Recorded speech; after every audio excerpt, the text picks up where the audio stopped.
Hello friends, 5ാം സ്റ്റാൻഡേർഡിലെ എല്ലാ കൂട്ടുകാർക്കും Sega സ്റ്റഡീസിലേക്ക് സ്വാഗതം.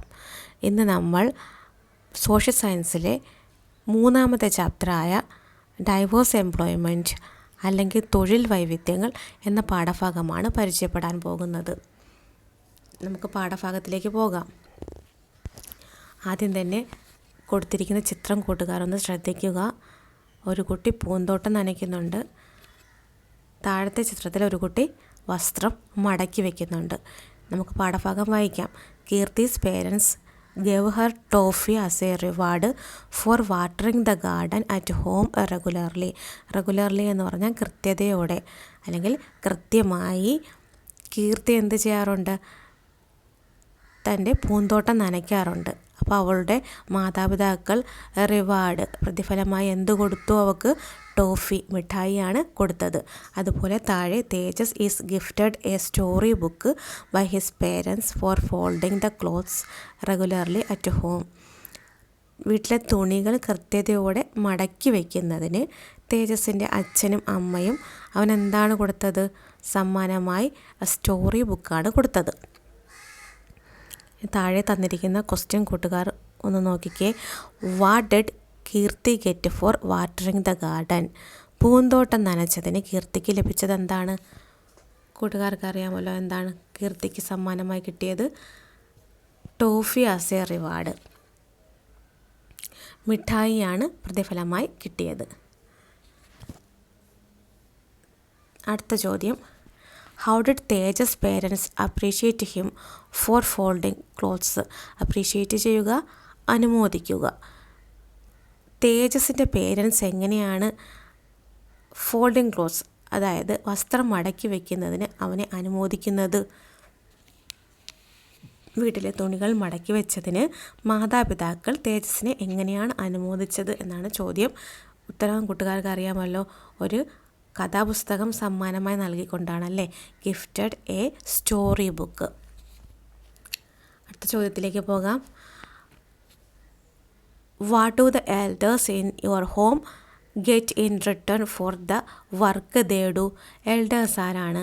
മുതിർന്നവരാണ് അല്ലേ. നിങ്ങളുടെ വീട്ടിലെ മുതിർന്നവർ ചെയ്യുന്ന ജോലിക്ക് അവർക്ക് പകരം എന്താണ് ലഭിക്കുന്നത്? അതെ, അച്ഛനും അമ്മയൊക്കെ ജോലിക്ക് പോയിട്ട് വരുമ്പോൾ അവർക്ക് എന്താണ് പ്രതിഫലമായി കിട്ടുന്നത്? ശമ്പളമാണല്ലേ, അല്ലെങ്കിൽ ഇൻകം, വരുമാനമാണ് അവർക്ക് ലഭിക്കുന്നത്. കൂട്ടുകാർ താഴെ തന്നിരിക്കുന്ന ചിത്രം നോക്കൂ.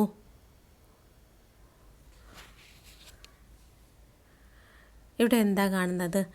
വിവിധ പ്രവർത്തനങ്ങളിൽ ഏർപ്പെട്ടിരിക്കുന്ന വ്യക്തികളുടെ ചിത്രങ്ങളാണിതൊക്കെ. ഓരോ പ്രവർത്തനങ്ങളും കൂട്ടുകാർ നോക്കി മനസ്സിലാക്കിക്കേ. അവിടെ അധ്യാപനം നടക്കുന്നുണ്ട്, പിന്നെയോ കച്ചവടം, ആതുര സേവനം, കുറച്ച് കുട്ടികൾ ക്യാരംസ് കളിക്കുന്നുണ്ട്, കുറച്ച് പേർ പടം വരയ്ക്കുന്നുണ്ട്, കുറച്ച് പേർ എന്ത് ചെയ്യുന്നുണ്ട്? കുറച്ച് കുട്ടികൾ വോളിബോൾ കളിക്കുന്നുണ്ട്.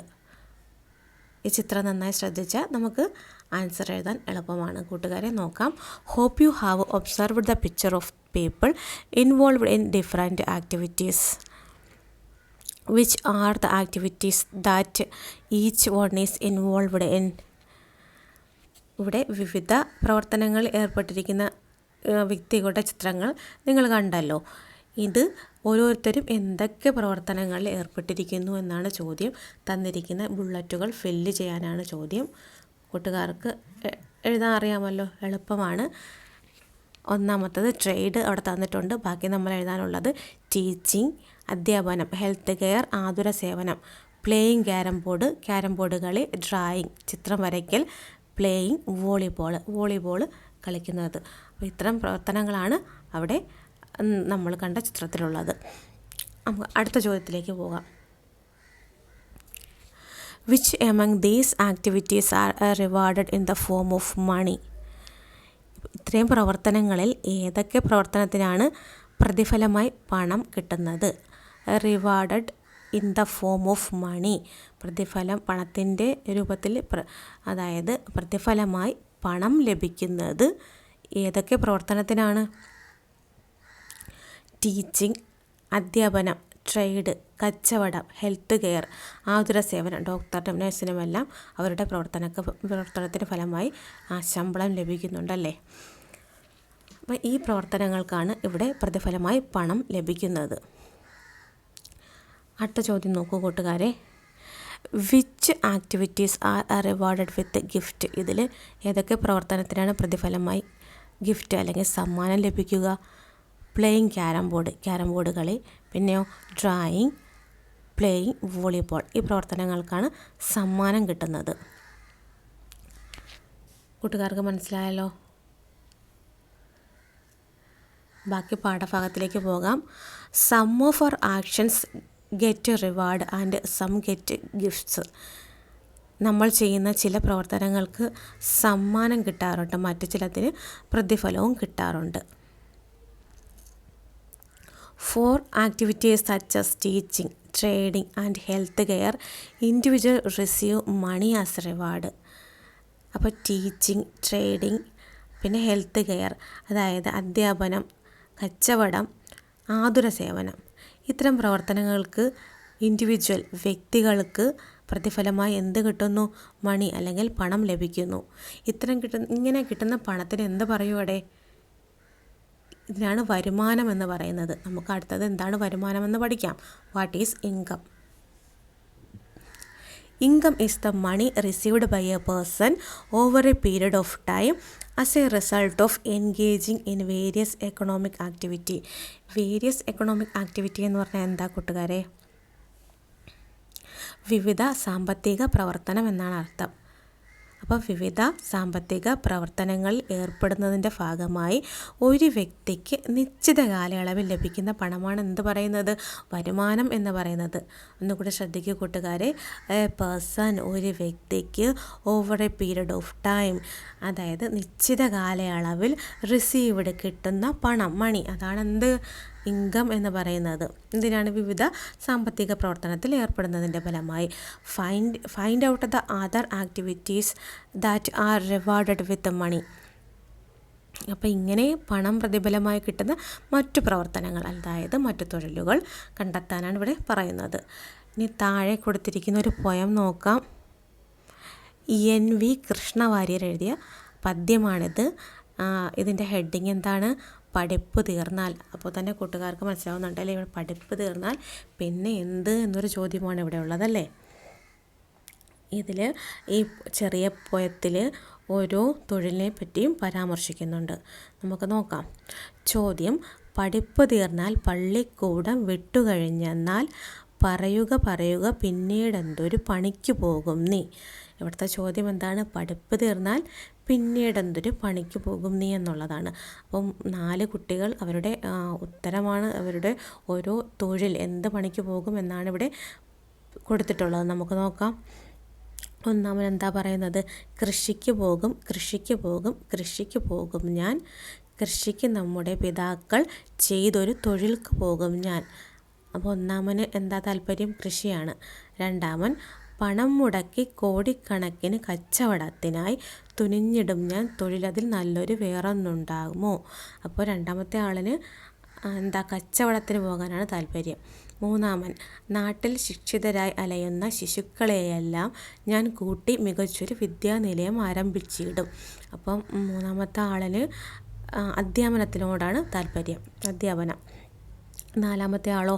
പഠിപ്പ് തീർന്നാൽ പട്ടാളത്തിൽ പോയി ചേരും ഞാൻ, പടനായകനായി ഭാരതരാജ്യം പരിപാലിക്കും ഞാൻ. നാലാമത്തെ കുട്ടിക്ക് പട്ടാളക്കാരനാവാനാണ് താല്പര്യം. ഇവിടെ വ്യത്യസ്ത തരത്തിലുള്ള തൊഴിലുകളാണ് പരാമർശിക്കുന്നത്. അത് പോയം മനസ്സിലായെങ്കിൽ നമ്മൾക്ക് ഈ കോളം ഫില്ല് ചെയ്യാൻ എളുപ്പമാണ്. In this poem poet hints the various type of employment V choose after studies. എന്താണ് ഇവിടെ പറഞ്ഞിരിക്കുന്നത്? വിദ്യാഭ്യാസത്തിന് ശേഷം നാം തിരഞ്ഞെടുക്കുന്ന വിവിധ തൊഴിലുകളെ പറ്റിയാണ് കവി ഇവിടെ പറയുന്നത് അല്ലേ. What are the jobs mention these lines? ഏതെല്ലാം തൊഴിലിനെ പറ്റിയാണ് ഈ വരികളെ പറയുന്നത്? ഇവിടെ ഒരെണ്ണം കൊടുത്തിട്ടുണ്ട്. ആദ്യത്തെ കുട്ടി എന്താ പറഞ്ഞത്? കൃഷി, അഗ്രികൾച്ചർ. ബാക്കിയുള്ളവരെന്താ പറഞ്ഞത്?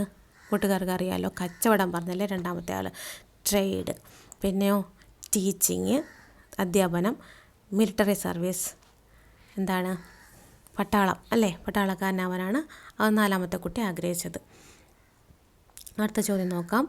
What employment do you wish to do in future? നിങ്ങൾക്ക് നിങ്ങളുടെ പഠിത്തം കഴിഞ്ഞിട്ട് എന്ത് തൊഴിൽ ചെയ്യാനാണ് ആഗ്രഹം എന്നാണ് ചോദ്യം. താഴെ കൊടുത്തിരിക്കുന്ന ചിത്രം ശ്രദ്ധിച്ച കൂട്ടുകാരെ. Is it only physical work that humans do? കായികപരമായ തൊഴിൽ മാത്രമാണോ മനുഷ്യർ ചെയ്യുന്നത്?